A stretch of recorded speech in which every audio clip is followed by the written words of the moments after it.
What's good? What's good? What's good, y'all? This is your boy Tone DeShields II from Chalk It Up Sports, where no matter if we win or if we lose, we just gotta charge it to the game. Man, I love that song. I love that instrumental, man. That instrumental just give me life, man.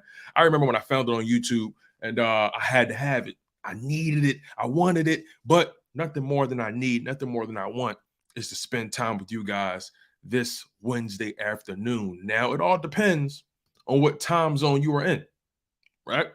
In Philly right now, it's 12:17 p.m. I'm operating off Eastern time. Some of y'all might be operating off Central time. Some of y'all might be operating off Pacific time. Some of y'all might be operating off of Mountain time. Y'all might be operating off London time. But wherever you are on this earth, on this planet, in this hemisphere, in any hemisphere that you're in, wherever you are, just know your boy Tony DeShields II is here to stay, and I'm ultimately grateful to be here with you guys. My water bottle is in the shot. Not really a fan of that, so we're gonna get this out the way. But overall, it's been a good day. I feel good. I'm living good, and I hope you guys are feeling just as good as me, if not better. If you have any goals, if you have any things on the checklist today or in the near future, make sure you check that box, man. Check that box. Whatever it is, good, small, large, check that box, man. Make sure you guys smash that like button. Again, I'm your humble host, Tone DeShields II from Chalk It Up Sports, where no matter if we win or if we lose, we just got to charge it to the game. If you're new to the content, man, it means a lot to me for you to find this content. I know it's not easy. And the more you guys smash that like button, the more people we're going to have in this community. And that's what I'm all about, right? I'm all about building the community. You guys are my family. You guys are a part of the Chalk It Up Sports tribe, you know? So exercise your right to fight. Smash that like button, share the content, comment below, man. Recommend it to your fellow Eagles fan. Recommend it to your fellow sports fan. I'm going to try my best to always be as unbiased as I can, even though you guys can obviously see I am an Eagles supporter. I'm an Eagles fan. That's a fact. I'm not going to deny that, but I'm going to always try to be as biased, or excuse me, I'm going to try to always be as unbiased as I possibly can. And I'm going to always look to you guys to keep it real with me.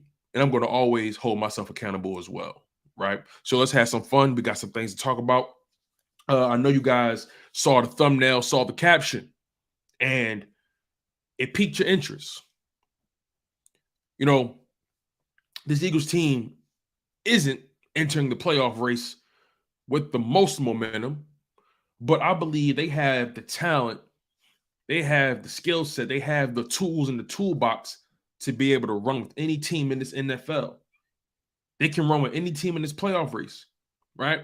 It's just a matter of executing, understanding your personnel, and putting them in the best possible positions to succeed, and also trying to maintain your health.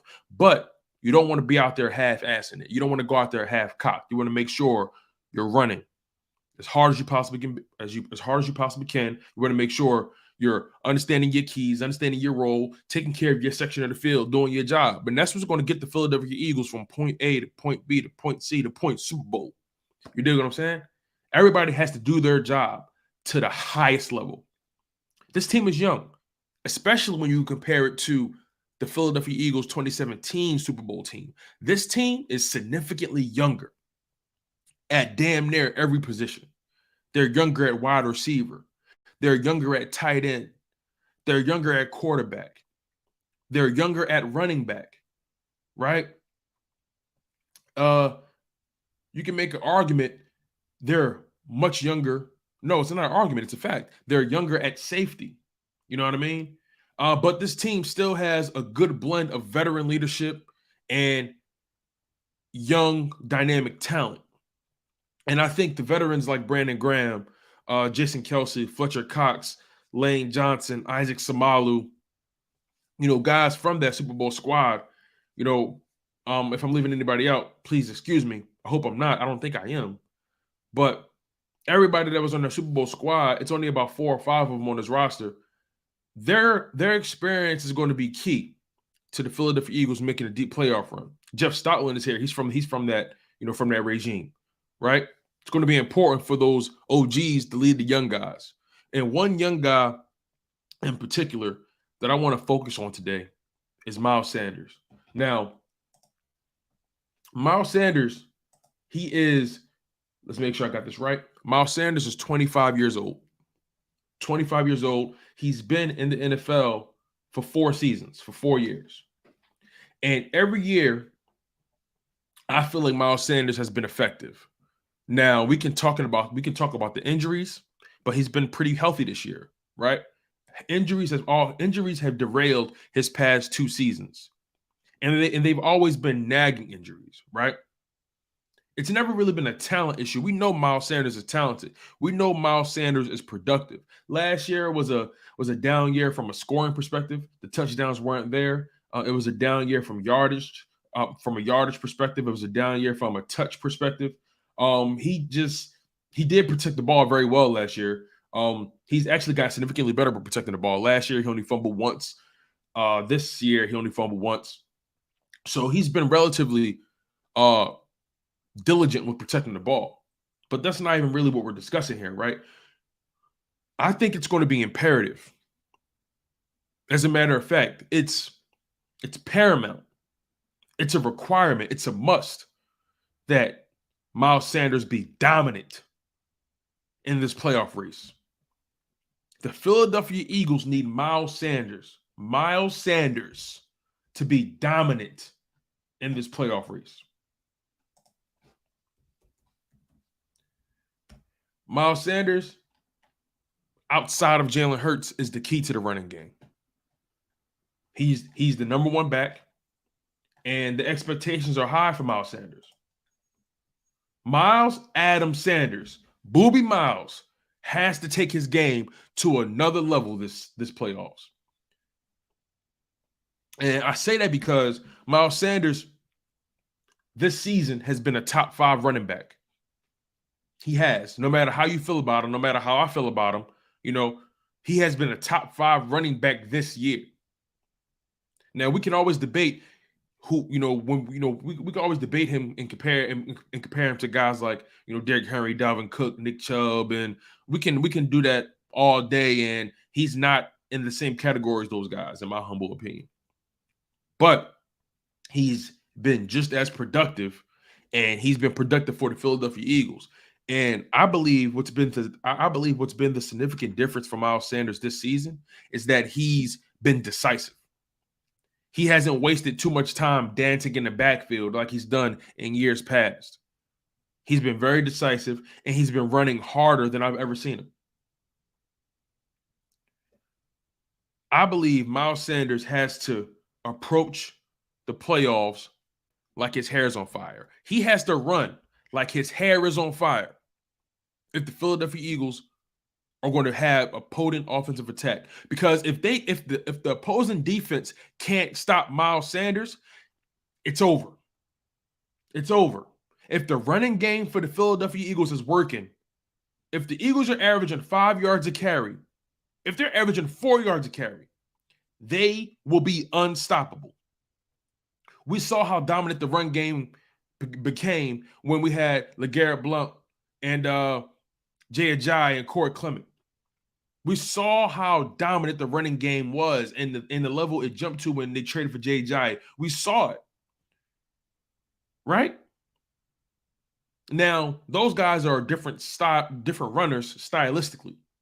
LeGarrette Blount, he's more of the north-south power runner. Knees to chest. Similar to like a beast mode, similar to like a Marshawn Lynch style of runner. LeGarrette Blount is that goal line, short yardage, power runner, north-south. But don't get it twisted. He could break one on you. Jay Ajayi, more so that one cut, get up the field running back. More elusive. Not the fastest, but one cut, you give him some space. It's nice, a nice strong stiff arm. He can get off on you. Corey Clement was the receiving back, the scat back, right? So those 3 running backs brought something entirely different stylistically to the table. Now let's look at the Philadelphia Eagles running back room. You have Miles Sanders, right? The elusive one cut back who can get upfield. He's faster than Jay Ajayi, if you ask me. I think Jay Ajayi is a bit stronger. Excuse me. I think Miles is that one cut running back. There was a point in his career where he was dancing too much, but he's that one-cut guy, has a nice stiff arm, can get upfield on you, and he's been very decisive of reading the hole. Now, Kenny Gainwell, more so like a Corey Clement, that scat back, that receiving back, a guy that can, be lethal in the passing game if given the opportunity. I believe Kenny Gainwell didn't take the next step this year like I expected him to be, or like I expected him to from his rookie year. I think Kenny Gainwell was kind of the same player from last year. I don't want to disrespect his work ethic, but I haven't really seen anything different from him in comparison to last year. You can make an argument last year he was more effective, but that's not what we're debating here. And then Boston Scott, he's unique. He's kind of a blend between all the running backs I've mentioned. Boston Scott runs with power. He's that one-cut back. He's fast. He's elusive. Has a nice stiff arm. He can catch the ball. I think Boston Scott needs to be utilized a lot more. As a matter of fact, what can we expect from guys like Kenny Gainwell, Miles Sanders, and Boston Scott in the playoffs? Like I mentioned, Miles has to run hard. Miles has to run decisive. If they can't stop our running backs, our offenses will be unbearable. And Jalen Hurts is a part of that. Now, obviously, Jalen Hurts is nursing a shoulder injury. We have no idea where he will be come the divisional round 2 weeks from now. We have no idea where he will be. But I believe his presence alone opens up the running game. So it's going to be important for Miles, Gainwell, and Boston to take advantage of their opportunities. And OG Flash, you're right. Gainwell and Scott didn't get that many touches this year. But why do you think Gainwell didn't get as many touches this year? He didn't start the season off too well. He had some sporadic drops throughout the year. He had some drops this year, right? And then as far as Boston Scott, I have no answer for that. I feel like Boston Scott actually should have been getting more reps than Kenny Gainwell, but that's neither here nor there. The bottom line is, I think this running back room has to take their game to another level. Also, it kind of bothers me that we haven't really given Trey Sermon a fair opportunity. Now, say what you want about him. I think Trey Sermon is that power back that the Philadelphia Eagles have been missing. And it'll take some pressure off Jalen in those short yardage situations. Remember, we need Jalen to last the extent of the playoffs. But also, you have no idea when your last game will be. So it's important for Jalen Hurts to play like it's his last game. And I fully expect him to be prepared. I expect him to be as healthy as he possibly can be. Now, look, at this point in the season, no one is 100%. Jalen Hurts will not be 100%. We need to make that clear. We need to accept that part. Jalen Hurts will not be 100%. And OG Flash, you're right. The coaching staff can get pass happy at times. I think this is a point in the playoffs, and I'm going to get back to the health part, but I think this is where you have to assert your dominance. We have to do what made us great these past couple years. Be physical at the point of attack. Get defensive lines and linebackers backpedaling. We have to utilize the strength of this team, and that's the running game. Yes, we have 2 1,000-yard receivers. Yes, Jalen Hurts had a career year passing. Yes, we get that. We got Dallas Goedert. We get that. But that stuff will come. If the running game is unstoppable, we have to establish the run game first. That's my belief. If this playoff is going to go the way we want, we have to establish the run game. If they can't stop our running backs, they won't be able to know what hit them. We'll be playing with house money. We'll be ahead of the chains. And on top of that, we'll be able to run any play we want. And then Jalen Hurts being as deceptive as he has been all year in the running game, it will be a problem for the NFL if this running game becomes legitimate in the playoffs. If Miles Sanders runs decisive, runs hard, runs like it's his last game. Kenny Gainwell, same thing. Boston Scott, same thing. And you're right. You guys are right. We need Lane Johnson to be ready. But let's be frank about this. I love Lane Johnson to death, and I'm not going to say anybody is on Lane Johnson's level on this offensive line. Lane Johnson is arguably our best offensive lineman, right? But let's not pretend the rest of this offensive line is chopped liver. I know Lane is key to our success. I get that. And Lane is going to play. Lane is going to try to play. I think he'll play. Now, will he be able to finish the game? We don't know. But I think Lane will play. But let's not pretend the rest of this offensive line is chopped liver. Jordan Mailata, Landon Dickerson, Jason Kelce, Isaac Samalu. As a matter of fact, on any other team, if you lose your star right tackle or a player of Lane Johnson's caliber, your offensive line is shot on any other team. But the Philadelphia Eagles, it's a different story. I'm not saying Jack Driscoll, nor am I saying Andre Dillard is on Lane Johnson's level. I'm not saying that, so don't put words in my mouth. But what I am saying is this offensive line has depth. This offensive line has Jeff Stoutland, the ultimate running back coach. So I'm not going to sit here and act like this offensive line is ass out because Lane Johnson went down. Yes, Lane Johnson is important. He's more than important. He's needed. He's necessary. But damn, what happened to Jason Kelce? Last time I checked, we still had him. What happened to Jordan Mailata? Last time I checked, we still had him. Landon Dickerson, Isaac Samalu, last time I checked, we still had them. So you guys, Lane will be okay, but this offensive line will be okay as well. Jeff Stoutland is going to have these guys prepared, and the best offensive linemen will be on the field. Here's the thing. I trust Jeff Stoutland more than I trust anybody else. I trust Jeff Stoutland to put the best and most prepared guys on the field. The Eagles got 2 weeks to get right. Remember that. This is where the bye week comes in. You have that extra time to iron out the fundamentals, to iron out the technique. At the end of the Giants game, Jason Kelce spoke about it.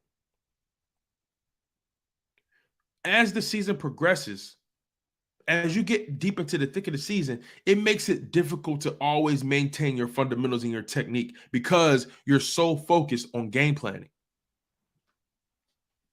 You're focused on the opposition. You're focused on what the opponent does. You're focused on what the opponent does well, what they don't do well, right? You're focused on executing the play. But what happens is sometimes your fundamentals, your technique, your footwork can fall by the wayside. It can happen. It can happen. Jason Kelce said it. He's a Hall of Famer, a future Hall of Famer, a guaranteed Eagles Hall of Famer. He understands, even with him, he says, he said it happens. You get so caught up in game planning, you start to rely on athleticism and strength, and you're focused on what the other person can and can't do. You got to focus on what you can and can't do as well and improve on that. So even though Lane Johnson is imperative, this offensive line is still legit. Sorry. Still legit. Are they as good? Of course not. Of course not. But man, give the other guys some credit too. I'm sorry. Give them some credit. Let's do some shout outs, man. Also, make sure you guys smash that like button. It means a lot to me. I appreciate all the love and support you guys have been giving. It's dope. We got my man Jinx Wolf in the building, Danny D, Quezzy the Great, OG Flash. You guys are awesome, man. Continue to smash that like button. Continue to remain engaged. So let me transition a little bit. I kind of want to speak on what I expect or what I would like to see from the coaching staff in terms of the use of the running backs. I want to speak on how I would like to see the coaching staff use the running backs in the playoffs. I spoke on what I would like to see from the running backs from an intensity perspective, right? From a preparation perspective. I spoke on the offensive line, but I want to speak on what I would like to see the coaches do. I want to speak on how I would like to see the coaches deploy the running backs, in particular in the passing game. And I don't think the running backs have been used that often in the passing game this season. And I'm not sure how I feel about that. Granted, the team has been successful. Miles Sanders had a career year. we didn't really get what we wanted from Kenny Gainwell all throughout the season. Just being frank about it. And we don't really run too many screen plays with the running backs. But I would love to see Nick Sirianni and Shane Steichen get more creative with these running backs in the passing game, for the simple fact that it will prevent Jalen Hurts from feeling like he has to run all damn day. Right? It will prevent Jalen Hurts from feeling like he has to be the one to take off. If he has to check down, if he has the running backs being utilized in the passing game a bit more, he'll have some more options. And it'll make the offense that much more lethal. Right? I would love to see Kenny Gainwell and Miles Sanders running some more Texas routes, some more wheel routes, some bump and run. You know what I mean? I would love to see that. I think this offense could be so lethal, especially since they've been holding back the playbook the past few weeks. That's what I think has been going on. I think they've been holding back this playbook these past few weeks, and because they don't want to go into the playoffs with everybody knowing what their hand is. I got a feeling we're going to see some shit in the playoffs. I'm sorry, I believe it. I got a feeling we're going to see some things we ain't see before. And it's going to be exciting. It's going to be exciting. So let's move on a little bit. I want to talk about some awards, right? I know the NFL gives out their awards, but I kind of want to talk about team awards. I'm going to give out 5 awards to players and coaches respectively. And this live stream may not be as long as the others earlier this week, but definitely, Danny D, you're right. They need to throw some new wrinkles into this offense. But also, as I give out my team awards to the Philadelphia Eagles, I want you guys to drop some topics in the chat. Drop some questions that you want addressed. Anything about this team, this organization, the wild card round. I want you guys to drop some topics, drop some questions in the live chat, and we're going to try to get to all of them as soon as we can. Meanwhile, I'm going to be giving out some team awards. If you guys are just hopping in, I'm your guy, Tone DeShields II from Chalk It Up Sports, where no matter if we win or if we lose, we just got to charge it to the game. Make sure you smash that like button. If you're new to the content, make sure you subscribe, especially if you like what you hear, like what you see, if you like the vibes, if you like the energy, if you like the passion. I'm here to give you guys my unadulterated opinion about football, sports in general, give you guys my unadulterated opinion about your Philadelphia Eagles. So, we're going to talk about some things, but I'm going to give out some team awards. So, typically the MVP award isn't an offensive defensive award, but I believe there should be an MVP on the offense for the Philadelphia Eagles, and there should be an MVP on the defense for the Philadelphia Eagles. So the MVP for the Philadelphia Eagles offense has to go to Jalen Hurts. Jalen Hurts has had a year that we did not see coming. Jalen Hurts took his game to a level, honestly, that I didn't see coming. I knew Jalen Hurts would improve. I know I say it all the time. I knew he would improve. I just didn't know how much he would improve. Jalen Hurts ended the season. He played 15 games, by the way. He went 14-1 during that stretch. He ended the season with a 101.6 quarterback rating. He completed 66.5% of his passes. He threw for 3,701 passing yards, averaged 8 yards an attempt, averaged 246 yards per game. You can make an argument if he played the entire season, he would easily eclipse 4,000 yards. But he completed, he was averaging 246 yards per game. Longest pass of the year was 68 yards, 22 passing touchdowns, only 6 interceptions, which is a good ratio. He was sacked 38 times. I would love for that number to be low. That's about an average of 2 sacks, maybe 1.5 sacks per game. Not bad. Not bad. But Jalen Hurts, man, his impact goes beyond the numbers. His impact, the way he impacted the running game, right? Jalen Hurts is the offensive MVP for the Philadelphia Eagles. His impact on the running game, his impact in the passing game, right? We saw what this team looked like without him as well. Gardner Minshew couldn't get it done. Granted, coaches didn't do him a favor, but Jalen Hurts is the MVP of this offense. No ifs, ands, buts about it. His impact from a leadership perspective, his impact from a playmaking perspective, His impact on the coaches. He's the stabilizer. He's the adult in the room. Jalen Hurts is the real deal. He has been the real deal. He was an MVP candidate in the NFL. Unfortunately, the injuries came in, but Jalen Hurts, man, he is the offensive MVP for the Philadelphia Eagles. He made everybody better. Say what you want about him, but he made everybody better. A.J. Brown had a career year. Devontae Smith had a career year. Miles Sanders had a career year. That's not an accident. Jalen Hurts is the offensive MVP for the Philadelphia Eagles. Now, moving on to the defense. The defensive MVP for the Philadelphia Eagles. The defensive MVP for the Philadelphia Eagles, in my opinion, and I've wrestled with this. I've gone back and forth between two players. But the person I chose was Haason Reddick.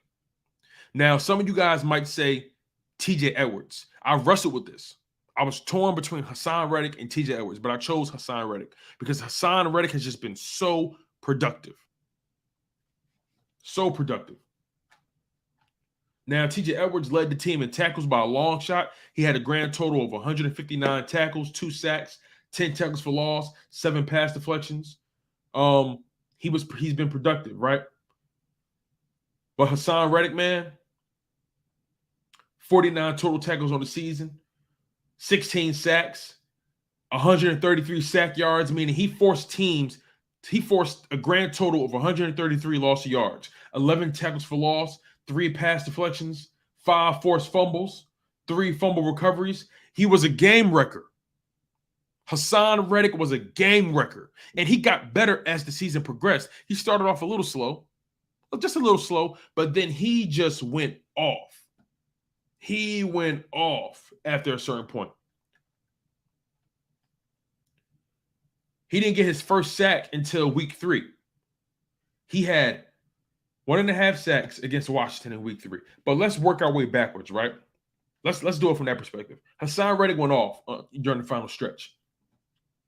Against New Orleans, 2 sacks. Against Dallas, 2 sacks. Against Chicago, 2 sacks. Against the Giants, he got a sack. Against Tennessee, he got a sack. Green Bay, half a sack.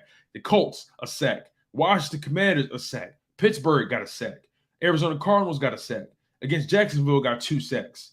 Against Washington, got a sack and a half. He was relentless. He's been relentless. He's been relentless. So I got to give credit where credit is due. Got to give credit where credit is due. You guys, give me one moment. We're going to take a 24-second break. Keep it locked. You guys are locked on Chalk It Up Sports. You don't want to miss this. Don't move.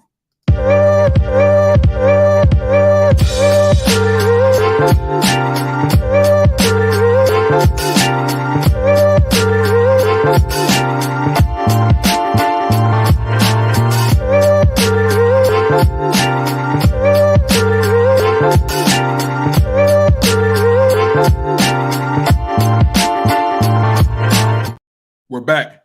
Sorry about that. You guys had to make sure everything was good on my end. Had to make sure that the connection was good. Had to make sure everything was sturdy. But again, Jalen Hurts, my offensive MVP. Haason Reddick, my defensive MVP, man. Just been a game wrecker for the Philadelphia Eagles. Now, let's go to comeback player of the year for the Philadelphia Eagles. Now, this one isn't offense or defense. This is just overall, right? The comeback player of the year, in my opinion, Brandon Graham. Brandon Graham easily. Brandon Graham has just been so spectacular, man. Brandon Graham has been one of those guys in the league that has been through a lot. And man, he's just dominated. He's dominated, man. Brandon Graham had 10 sacks on the season, 11 sacks on the season, his first double-digit sack season, right? His first double-digit sack season. You got to give credit where credit is due. You have to. But also, I want to find out how much the Philadelphia Eagles blitzed. I got you. I'm gonna look it up.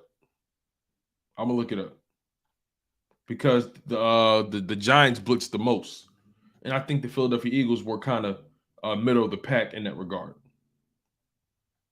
We're kind of middle of the pack.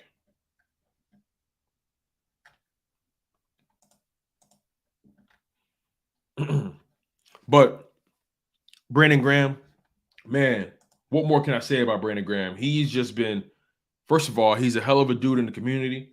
He does great work for the Philadelphia Eagles. He's 34 years old. 34. 34 years old. And he had his first double-digit sack season. He had 11 sacks on the season, 2 forced fumbles. Played all 17 games, coming off of the Achilles tear. And he's in the running for Walter Payton Man of the Year. I can't deny that. I can't deny what I've been saying from Brandon Graham, man. So he's my comeback player of the year. Most definitely. Most definitely. Now, my most improved player of the year. Before I continue, shout out to Drew Johnson, Danny D, Eagles realist. Appreciate you guys, man, for locking in. OG Flash, thank you. Appreciate you guys, man. It means a lot. But my most improved player of the year. Y'all know who I got to give it to, right? Y'all know who I got to give it to. I got to give it to Josh Sweat. Now, Josh Sweat, you know, he missed the final game of the year. He played 16 games. But Josh Sweat has just been dominant. Josh Sweat, another player that kind of came alive in the second half of the season and just started going crazy. Josh Sweat had a total of 48 tackles on the year, a career high, 11 sacks on the year, a career high, a forced fumble, an interception, a pick six, as a matter of fact. So Josh Sweat, man, he's been affecting the game in many different ways. That combination between him and Haason Reddick is wild. Wild. And hopefully he'll be fully healthy come the playoffs. I think he'll be okay. The word is he should be available for the divisional round, but we'll see what happens.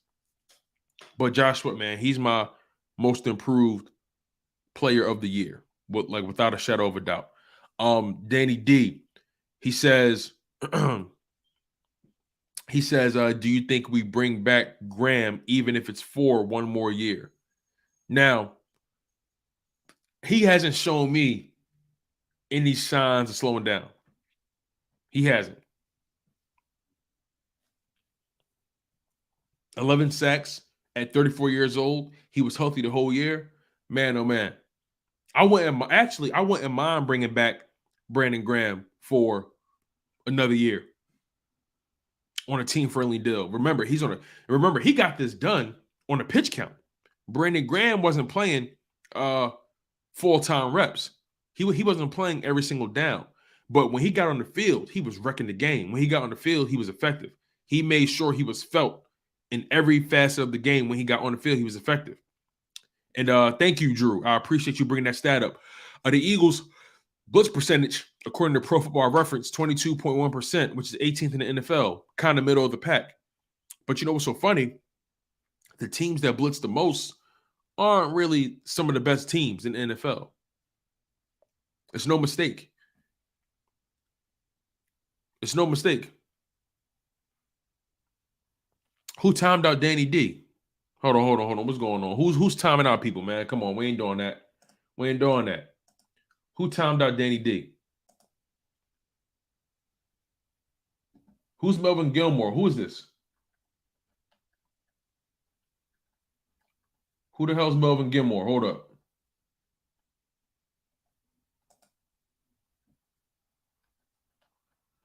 Who was this Melvin Gilmore cat? Because he's about to lose his moderator status.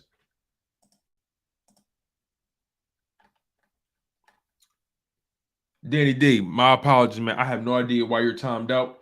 You shouldn't have been timed out. The moment I find out who this person is, I'm removing their moderator status because we're not timing out people over here for no reason. That's one thing we're not doing. We're not timing out people for no reason. That's just not.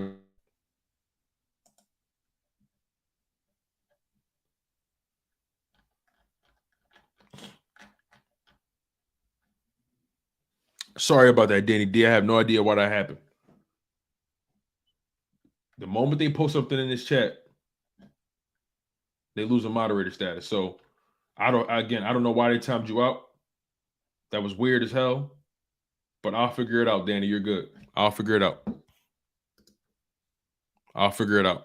But anyway, man, most improved player goes to Josh Sweat. Comeback player of the year goes to Brandon Graham for the Philadelphia Eagles. Now, my staff member of the year. My staff member of the year, man, that's a little tough. You know, Shane Steichen, maybe. I don't know. Jonathan Gannon, I don't know. Nick Sirianni, I don't know. Jeff Stoutland, I feel like that's too easy. You know, I think I might have to give it to, I think Brian Johnson. I think Brian Johnson would be a good person for the award. Either Brian Johnson or Nick Sirianni. Now, look, I know Nick Sirianni has had a rough few weeks, but the reason I give it to Brian Johnson, the reason I split the award between Brian Johnson and Nick Sirianni is because Brian Johnson has been pivotal in Jalen Hurts' success. He's been pivotal in Jalen Hurts' development. And then when it comes to Nick Sirianni, you know, he had the presence of mind.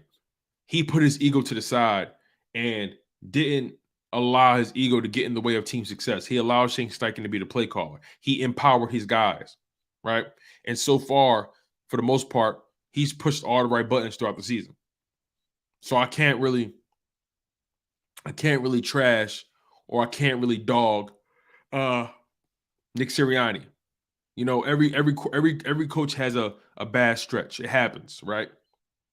But it's important. It's important how you respond. And look, the story is still being written. The narrative is still being written. But right now, Brian Johnson, Nick Sirianni, man, I give those guys a lot of credit. A lot of credit, man. I'm proud of those guys.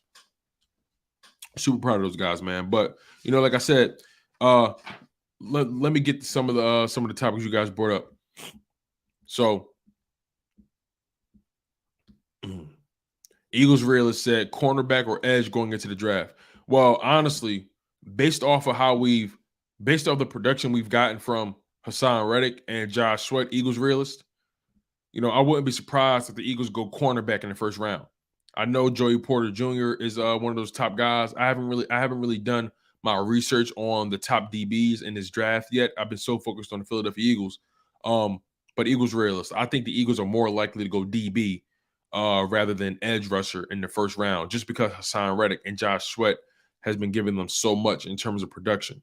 Then you still have a guy in Brandon Graham who you don't know how good he's going to be next year, but you know the fact that he put up 11 sacks this year on a pitch count, rotating with Josh Sweat, rotating with Haason Reddick. You know, I like those odds.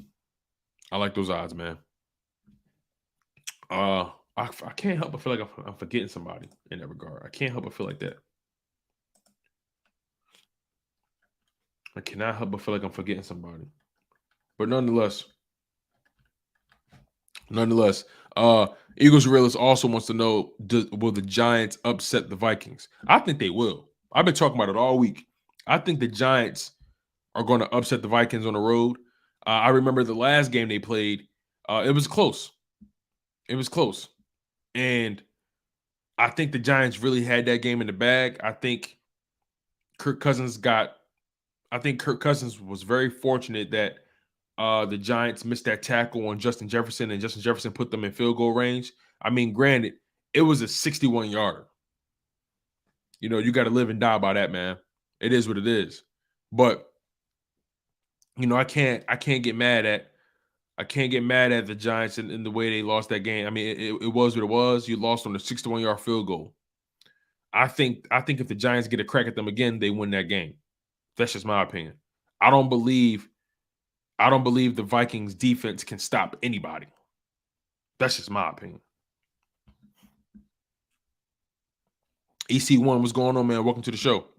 Birdman 951 says, "What's up, my brother? Trying to make it trying to make it to a Philly game. Hey, listen, man, those tickets is through the roof. Through the roof. I'll watch it on TV." Martin Jones says, uh, besides San Francisco, who are you most worried about? That's a good question. That's a really good question. If I'm being honest with myself, I respect everything that everyone has brought to the table, in the conference. But I got to give respect where respect is due. I respect everybody, but I don't fear anybody. But I think it's important to pay attention to the Dallas Cowboys. You got to pay attention to them. You got to. You got to pay attention to the Bucs. They got Tom Brady. Now, that team is still bad. Don't get me wrong. But, you don't want to go into any matchup underestimating the opponent. You gotta pay attention to guys like Tom Brady. You have to. You have to think about the Cowboys. Yeah, they had a bad game in Week 18. Yeah, but you got to respect them. You can't deny how much talent they have. You just can't, right? So I respect everybody in this playoff race, but I don't fear anybody. I think anybody can get touched, even the Philadelphia Eagles. I think the Philadelphia Eagles can get caught. I think the Eagles have the best roster in the NFC outside of the 49ers. But I think this Eagles roster can run with anybody in the NFL, anybody. It comes down to coaching and quarterback play, if you ask me. Obviously, the defense has to be able to stop people, but I think I'll take my chances with the Philadelphia Eagles against anybody, man. So, but to answer your question, Martin Jones, besides San Francisco, you got to pay attention to the Cowboys. You have to, no matter how you feel about them personally.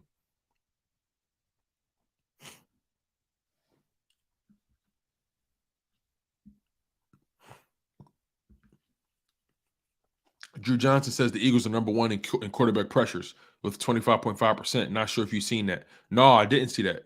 That's a good point. I did not see that. And that's another thing too, right? I know Brock Purdy for the San Francisco 49ers has been playing very well, but he hasn't gone up against a pass rush like this. He hasn't played a pass rush this good all year. Granted, I think he's played like 5 games or 6 games, whatever, but he hasn't gone up a pass rush like this. He has no idea what it's like. And it's the playoffs, and the stakes are higher. Like it's I don't see Brock Purdy being able to survive against this Eagles pass rush. My man Philly the podcast. I know, right? I don't know who he is, but the moment I found out who he is, he's losing his moderator status. He's losing it. I don't give it out for people to take advantage. I don't do that. So since he's taking advantage of it, he better be careful, because if the moment I'm able to remove him as a moderator, it's a wrap. Matter of fact, somebody tell me, how can I remove somebody as a moderator if they haven't posted something in the chat? How can I remove someone as a moderator? Tell me that. It has to be a way to do it, even if they don't post anything in the chat. William Garber says, I hope Gannon doesn't get his bounce because of his soft schemes. Yeah, man, that's going to be something to watch. That is going to be something to watch. But, to reset, I started this live stream off talking about Miles Sanders and the type of playoff push, the type of playoff performance he needs to have.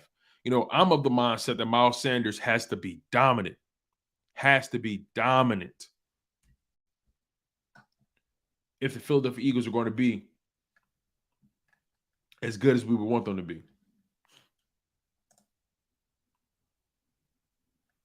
I believe Miles Sanders has to be dominant. There's no ifs, ands, buts about it.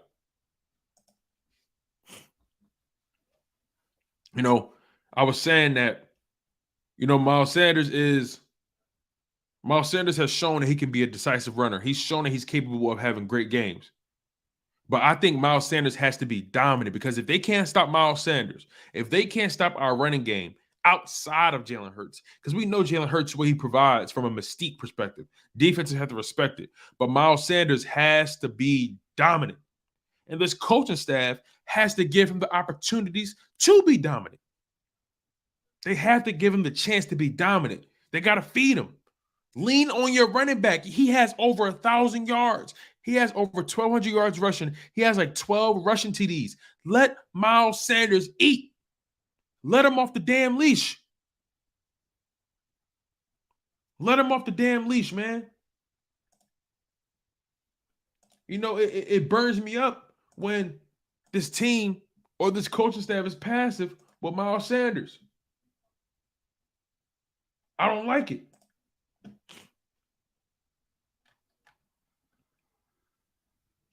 So, you know, I think it's imperative that Miles Sanders be dominant.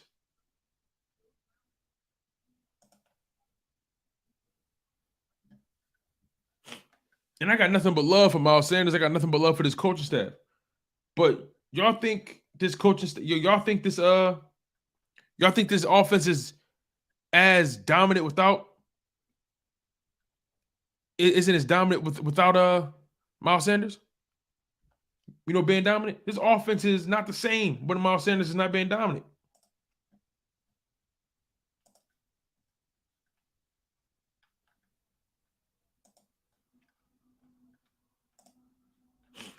Thanks, Philly. I figured it out. I removed him as a moderator. Thank you. We're not just flagging people for no reason. That's weird. Philly says, I hate Haason isn't an All-Pro guy. Oh, the All-Pro came out? Oh, man.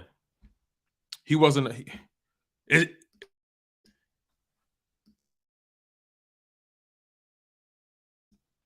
Is that the official All-Pro, or is that just the player voted All-Pro? Is that the official? Because I think there's no way Haason Reddick is not an All-Pro. There's no way he's not. There's no way he's not. Michael Scott says, any worries about Miles Sanders fumbling trouble? No, he's only fumbled one time. Actually, he fumbled twice. I take that back. He fumbled twice, but I'm not worried about it. I'm not worried about it. Even though he fumbled twice, but I'm not worried about it. I'm not worried about it, man. But look, you guys, I'm about to get out of here really soon. I appreciate you guys, man. You know, this is, as always, it's fun. I appreciate y'all. You know, again, this is going to be it's going to be so huge for Miles Sanders to take advantage of his opportunities in the playoffs, but it's also going to be even more important for the coaching staff to put Miles Sanders in position. I really think that if Miles Sanders can average 4 to 5 yards a carry consistently and dominate his opportunities, if he is the problem for the defense, this offense is going to be unbearable. And that's my honest truth, y'all. And that's my humble opinion. I appreciate y'all so much, man. I'm your guy, Tone DeShields II from Chalk It Up Sports, where no matter if we win or if we lose, we just got to charge it to the game. One love, stay humble, stay healthy, and most importantly, stay hungry. We on the road to the Super Bowl, baby.